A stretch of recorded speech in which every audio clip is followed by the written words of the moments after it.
Brian and Kenzie in the morning. And Chicago's alternative all day. Q101. Brian and Kenzie on Q101 Friday. We're not quite to 8 o'clock. And honestly, I got to say, What? I'm not ready for Case to trash Footloose.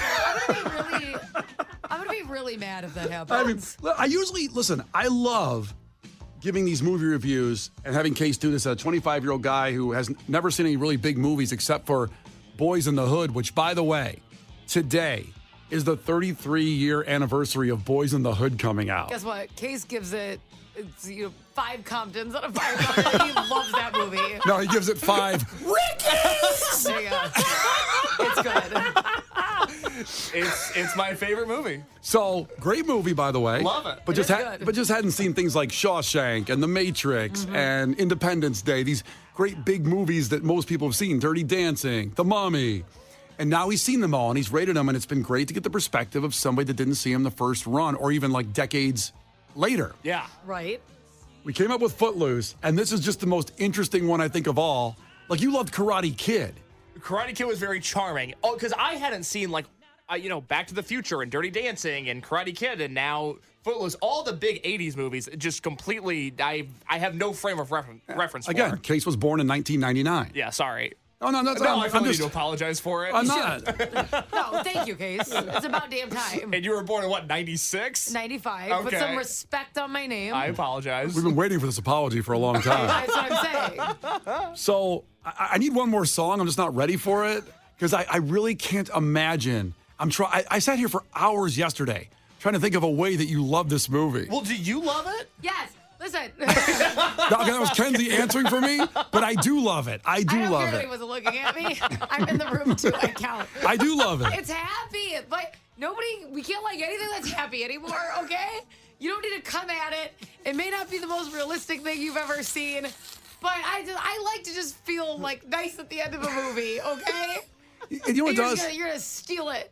Look at you. I'm angry. I didn't even say that I hate it yet. Yes, well, I'm already mad at you. I didn't do anything. All right, here's what. Hold on. When we come back after Green Day, 3 minutes away, we will have Case's review of Footloose. And before we get there, people can start chiming in now, 312-591-8300, because I like your input.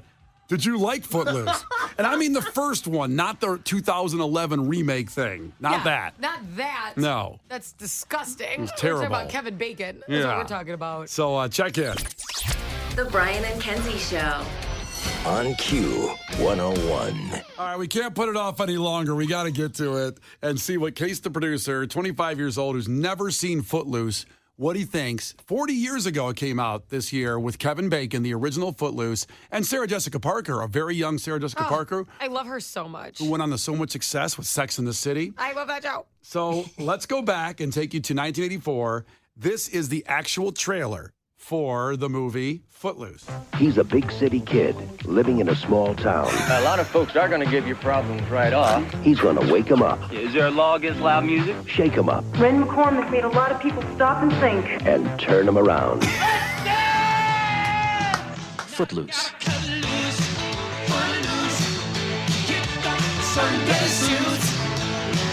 A lot of Kenny Loggins. Wait, so it just fades out the trailer? That's Get it. It's not that. a great trailer. Oh. It started off great. I thought we were just getting started. It peters out. And I'm like, what's next? How does a commercial trailer just fade out? It just fades out. Because there's a lot of dancing, you see. That's the thing. The feet are loose. I love the first line. I got to play it again. The Please. first line. He's a big city kid living in a small town. A lot of folks are going to give you problems right off. I love that guy in the movie. Yeah, you're an outsider. A lot of them give you a lot of problems. Now, he's from Chicago in the movie. Yes, Yes, he he is. is. And he moves to a little town And you wherever. can tell he acts like a real Chicagoan. Because Chicagoans like to dance and do gymnastics. He's a real man. When he runs to that warehouse, you're like, oh, he's from Chicago. Obviously. I'm not trying to get ahead of anything, but when he runs to that warehouse, That's my favorite scene. I thought he was selling drugs and was going to sell to people. Instead, he does gymnastics in the barn. I wish you would have done drugs instead. I love when he was just jumping off stuff. It's so fun.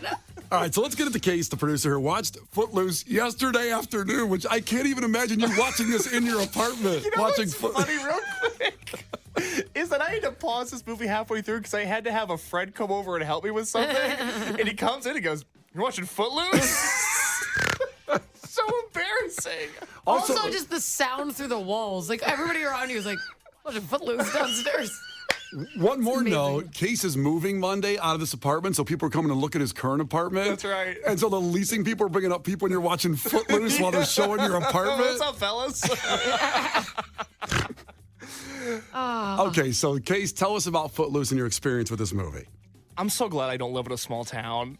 That's your first thought? This is my first thought. This is another 80s movie. And I guess Dazed and Confused was a 70s movie, but we keep on running into this reoccurring theme with all the movies that I've watched where these kids have nothing to do. Amen. And this is a movie where it is essentially highlighted because I think the best scene is not the dancing in a warehouse scene, which I do want to talk about. Okay. But the tractor joust scene where they run tractors at each other. Yes. Here's what happens in a small town.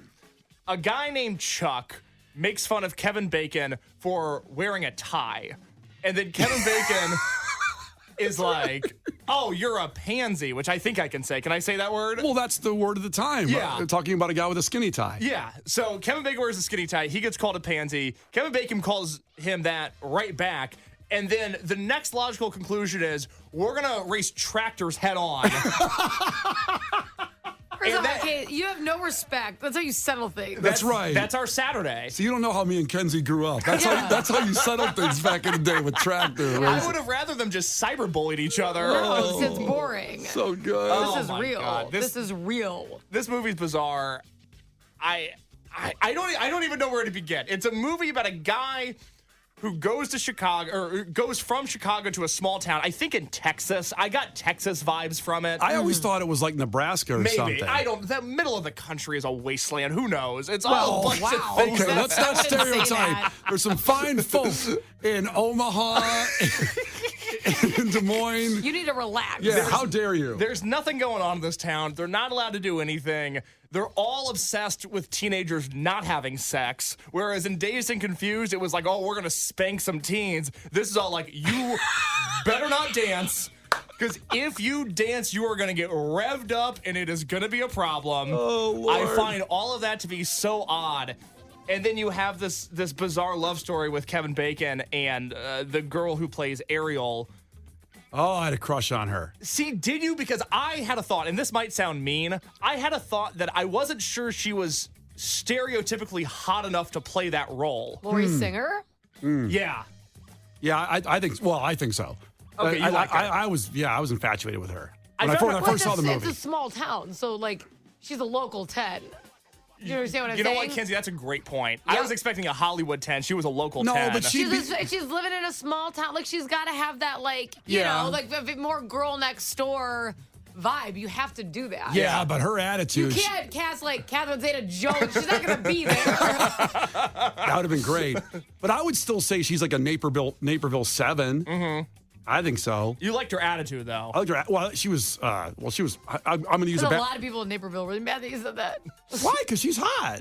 But Naperville 7, if you're saying that she's not that hot, but there should be a 7 in Naperville, I'm just saying. Well, he's at a 10 in the small town. So I'm saying like a 7 in Naperville.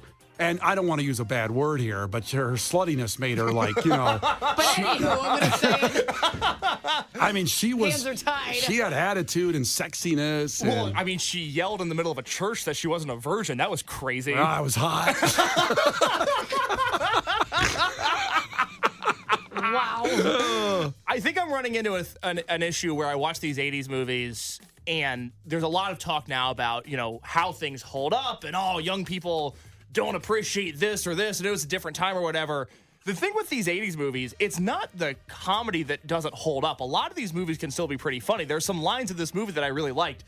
The thing that doesn't hold up from all of the 80s movies that I've watched is that all of the protagonists are lame. Kevin Bacon is not a cool guy in this movie. First of all, he has a horrible attitude because after doing the tractor joust and after confiscating drugs in the school bathroom, he goes to his home, which I don't understand. It's not his dad. Who's he living with? He's living with his uncle. Okay, so his uncle's like, I hear you've been giving us a bad reputation around town. There's been people destroying tractors and maybe doing drugs. Uh-huh. All of which Kevin Bacon has been involved with. He's guilty on all fronts. And all he has to say is, well, you're not my dad. It's like, well, yeah, but you're guilty of everything you were just accused of. Well, he's not his dad, though. He's not his dad. And also, if you didn't have something like that, we wouldn't have emo music today. How so? Whoa, whoa. Because So put some respect on it. not necessarily Fall Out Boy, because they grew up in Wilmette, and the North Side I'm sure they had a great mom and dad. No tractors. But most, is there a tractor in Wilmette? Most emo bands are based from kids that had to go live with their uncle or their aunt. Their parents divorced and they went to go live with someone and they got angry and They're wrote. Auntie and Uncle in Bel Air. Go do a deep dive on My Chemical Romance. You'll see where it all started. It started with Footloose, basically going to live with an aunt. Wow. Who knew? You're not my dad. You're not my dad. That's like half the songs. All right, there you go.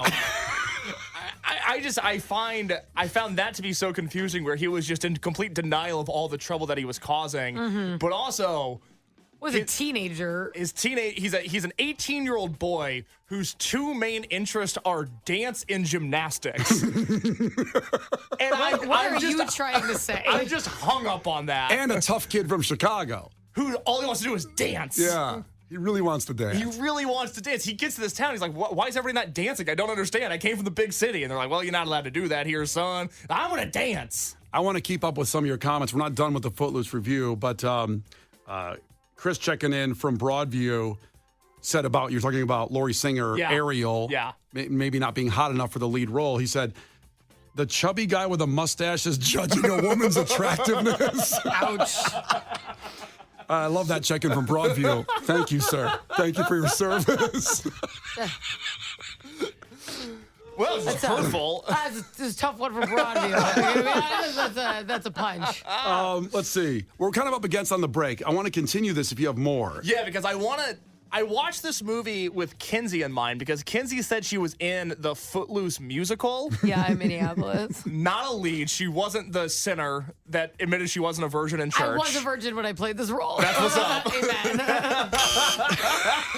But Kinsey said she played somebody that worked in a diner in the Footloose review, and maybe I missed something. Okay. But hold on. I didn't see a diner in this movie, and I would love to talk about that in just a few minutes. And Because Kenzie, I have a story about that. okay. Yeah. And you have your actual line from the musical? I had more than one line. Oh, You jerk. I'm sorry. I just have a specific line. Okay. Because I was a sassy diner owner. So- and now I'm looking back going, I don't know if they would put this line in the musical now. You know, I think it's probably not good. So I want to hear that. Yeah. And I want to hear more, and we'll give the final case review, because there might still be parts of the movie he liked. We that haven't were- even talked about the big dance scene in the warehouse, where I thought he was going to shoot up heroin, but instead he did interpretive dance. All right, so we'll get to all that here. The review of Footloose from Case the Producer continues here at 8:20. The Brian and Kenzie Show. Q101. The Brian and Kenzie Show. Q101. Well, we are right smack dab in the middle and near the conclusion of Case's review of the movie. Especially when he's in the warehouse. Like, he drives away from his uncle because his uncle called him out for his bad behavior that he did take part in but doesn't want to take responsibility for. Okay, well, spot on for teenager. Yes, spot on for teenager, but I've never been so angry that I've been forced to dance. That's the confusing thing in all of this, is that if he was going to shoot up drugs, I'd be like, well, I get it. Like, teenagers do that. Yeah. But he drove and drove and drove, and then all he did was dance his little heart out. And I find that to be so odd. Who thought of this movie? Well, me and you have a problem here because me and you can't dance, and Kenzie can. I'd argue that most people in this movie can't. I think you'd fit right in. Really? At the end, seeing that one kid's pop locking and he's doing break I dancing. said most. The kid with the glasses, the nerdiest No, one. Trust me, I remember the pop locking. He can Amen. move. His neck goes shoulder to shoulder when he does his. I was like, whoa, who is this? A Brian, robot? for reference, just smacked his chin back and forth, thinking that that's what would mimic the dance move. I just want you to understand Whatever that. happened to that kid? He's only in the end scene He's of the probably in movie. the Jabberwockies or something. Man, can you imagine if you could do that? Oh, I always wanted to be a good dancer because they always got the girls, the dancers. I guess, yeah. Patrick Swayze. Imagine Patrick joining the Swayze. gymnastics team on top of that. Oh boy. I like the scene where he gets kicked off the gymnastics team, and then the gymnastics jocks drive by him. Like, you didn't make the team. Loser. That's just so mean after somebody doesn't make it. They're already trying to pick themselves up. They're like, you know what? Don't. Stay on the ground, you piece of crap. They're like throwing beer cans at him like football players would do their gymnastics team. Yeah, I know guys that did gymnastics in my hometown because a lot of them went on to do collegiate gymnastics. They weren't cool. We didn't fear them. This is Case saying No, they you have weren't to be cool. very strong to do gymnastics. Like, I dare you to do a handstand right now. I'd break my neck. Exactly. Also, you were calling them not cool. I stand by that. I'm sorry.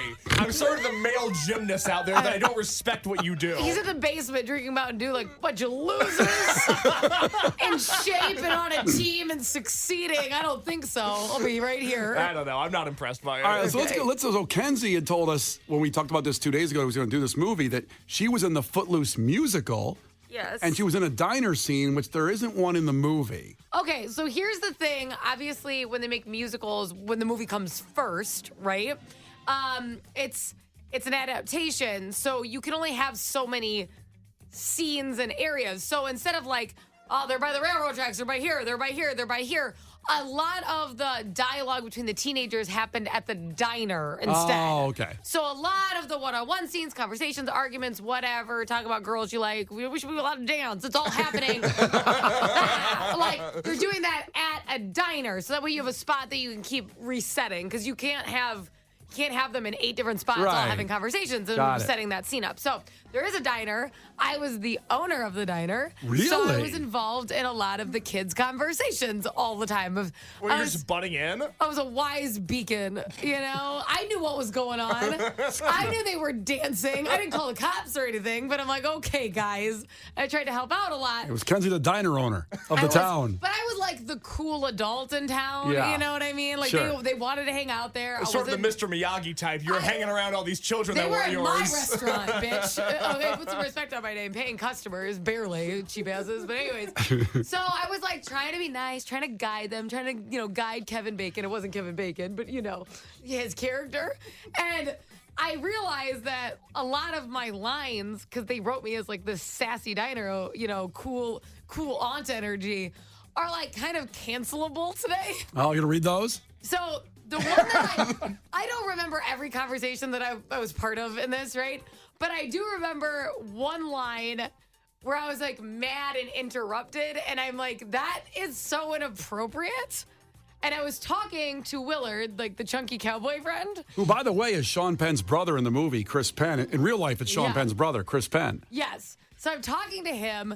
The kids are irritating me. And I go, Willard, the handicap parking space out front is for the physically disabled, not the mentally. Oh! That's my line to a teenager in my restaurant. I hope you got a standing O after that line. I got Did it get a lot of lot, laughs? But I don't think you can say that. Well, I think you're fine. That's great. Did your insane? parents like high five each other after you said that line? Well, what's funny is that they said that when they were there, people were asking why they're at the show. They're like, oh, our daughter's in the show. And they're like, who's your daughter? Like the one that owns the diner. They go, she's really funny. She's the ablest diner owner. Yeah, well, absolutely. A lot of Someday she'll attitude. get canceled, but she's really funny. Listen, it's not my fault. I didn't write it. That is awesome. And, it was different times. No, It's a different time. We didn't know. We didn't know. We didn't know that would be offensive. I hope you just look back on that and go, that was funny. I hope you don't go like, ugh. I don't know. I'm happy there's not video of it. I don't want to get in trouble. Oh, boy. That's amazing. Case, before you do a review, since you're speaking of lines, Case put this up yesterday saying he's going to review Footloose. And it's because this whole thing started because I do movie lines all the time because I know all the movies. And Case didn't know any of the movies I was talking about. And someone said, does Brian actually drop lines from Footloose? Yeah, that was a question I got. Now, I had to dig deep to think about this for a minute because it's not known for its lines. Well, No. you've called Case mentally disabled. That's what you meant. Except for Kenzie in the musical, there were no good lines in the movie. We had lines. No, The because music- it's basically an action movie because the girl almost gets hit by the semi-truck, she almost gets hit by the train, and there's so much dancing. There's not a lot of great lines in this movie. There is a couple I found. When they're in the bar early on and Willard wouldn't dance, and that fat cowboy goes up to Sarah Jessica Parker and takes her out to the dance floor, and then Willard gets too drunk and goes up to him, and he goes, "Hey, I came here with that girl," and he goes, "Well, it looks like I'm leaving with her." That's a good line. That's a great line. And there's another line I remembered. I had to dig deep and look this up. When Ariel and Kevin Bacon are alone. I like how everyone else gets the name. Like, we're like Ariel. Not Kevin Bacon. Kevin Bacon. What was his name again? Ren McCormick. Ren McCormick. Yeah, okay. Ren. So Ariel and Ren, I think it was after Ariel's boyfriend beat her up. Boy, she got her ass kicked a few different times with this movie. Yeah, it was rough. I felt really I should have bad. played Ariel. I was like, I did it. Oh my God. So, and it's all this very sentimental moment. And she looks at him and goes, "Do you want to kiss me?" And he goes, "Someday." Now, what guy? Of course I'm going to kiss her if she says We're gonna that. pencil that in for next week. God forbid he to take advantage of her in a really horrible moment where she's going to the and Brian. It bothers Brian. She offered. Plus, you might never get that moment again. That's right. She goes, "You want to kiss me?" "Someday." God, that's pretty cool, actually. It's pretty cool to have that wherewithal knowing you're going to kiss her He's like someday a later. wise man. All right, Ken. Okay, so let's bring it home here. So, Footloose. What? How many feet? Yeah, are you let's rate rating it on out of that? feet. So 1 out of 10 feet. What do you give Footloose? I give it 5 feet. Really? It was. I didn't hate this movie. Okay. I like this. For reference, last week we did Independence Day. I like this way more than That's Independence Day. unbelievable. Yeah. This movie, it's 2 hours long. It doesn't really drag. I thought every scene made sense. It's just the overall idea of the movie and Kevin Bacon's obsession with dance. That's what I bump on. But Which it's is not intriguing. It's not a bad movie. I know. It's fine. It's charming. It's nice. It's 80s. It's 80s. It's It's very like you're gritting 80s. your It's teeth to vibey. say that. It's fine. I'm not going to watch it again, but I've seen worse movies. I've seen Braveheart. It's far worse. You think Braveheart's worse than Footloose? I'll take Footloose any day of the week. That's a lot. Wow. That's a lot to say. There you go. Case's movie reviews every Friday here with Brian and Kenzie on Q101. Brian and Kenzie in the morning. And Chicago's alternative all day. Q101.